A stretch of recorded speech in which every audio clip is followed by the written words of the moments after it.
ഇവിടുത്തെ അവസ്ഥ ഇതാണ്. ഉപ്പള എന്നുള്ള ഓരോ ജനങ്ങളെ ഓരോ മൈൻഡാണ്. അപ്പോൾ പറയുന്ന ഒരു ഡ്രൈവിംഗ് പഠിക്കുന്ന സമയത്ത് അത് ലൈസൻസ് എടുക്കണമെങ്കിൽ അതിനെല്ലാം ഓരോ ഗ്ലാസ് ആണെന്നാണ് പറയുന്നത്. അപ്പോൾ ഇവരെല്ലാം ഗ്ലാസ് എടുത്തിട്ടാണോ ഇവർ ഡ്രൈവിംഗ് പഠിച്ചത്? നോക്കി, ഇവിടെ കടലിൻ്റെ മുമ്പിൽ തന്നെ, ഇവിടെ അകത്ത് കയറുന്ന ഡോറിൻ്റെ ഇവിടെ തന്നെയാണ് ഇവർ ഇങ്ങനെ വെച്ചിട്ടുള്ളത്. ഇതിവിടെ ഒരു കാറ്, ഇവിടെ കാറ് നോക്ക്, കടലിൻ്റെ മുമ്പിൽ നമ്മൾ ഈ കട തുറന്ന് വരുന്ന ഡോറിൻ്റെ മുമ്പിൽ തന്നെ വെക്കുന്നതാണ്. അപ്പം അതുകൊണ്ട് ഇവർക്ക് ആരാണ് ലൈസൻസ് പാസ്സാക്കിയത്? അതാണ് എനിക്ക് പറയാനുള്ളത്. അത്രത്തോളം മണ്ടത്തരമാണ് ഇവിടെ നടക്കുന്നത്. ഇത് ഉപ്പള എന്നുള്ള സ്ഥലത്താണ്, കടലിൻ്റെ മുമ്പിൽ. ഇതാണ് പാർക്കിംഗ് ആണ്. ഇവർ കടലിന് മുമ്പിൽ പാർക്കിംഗ് ആണെന്ന് വിചാരിച്ചിട്ട് ഇവർ വെക്കുന്നത്. അപ്പോൾ അത്രത്തോളം ഈ വരുന്ന വഴിയിൽ ഒരു സ്ഥലം പോലില്ല കടയ്ക്ക് കയറാൻ.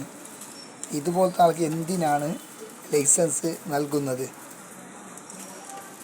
പിന്നെ പറയുന്നതെന്ന് പറഞ്ഞാൽ, ഇപ്പം മുമ്പ് ഹെൽമെറ്റ് വെക്കണമെന്ന് പറയുമ്പോൾ ഒരാളും വെക്കുന്നില്ല. കാരണം പോലീസ് കണ്ടാൽ അവിടെ ഓടും.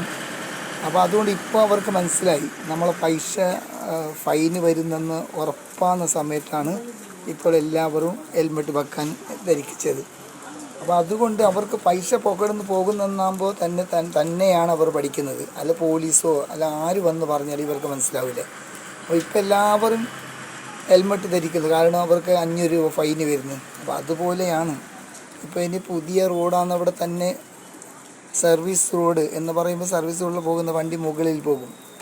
അതിനിപ്പോൾ നമ്മൾ എത്ര പറഞ്ഞാലും പോവാതിരിക്കില്ല. കാരണം ഇപ്പോൾ അവിടെ ആ ക്യാമറ ഉണ്ടെങ്കിൽ മാത്രം ഫൈൻ എടുക്കുമെന്ന് വിചാരിച്ചിട്ട് സർവീസ് റോഡിൽ പോകും. ഇല്ലെങ്കിൽ പിന്നെ അവർ പോലീസ് ഓടിക്കാനും പോലീസ് ഇതാക്കാനും, പിന്നെ പരാതി പോലീസ് തെറ്റാണെന്ന് പറയുന്നത്. ഇവർ ചെയ്യുന്ന മൊത്തം തെറ്റാണ്.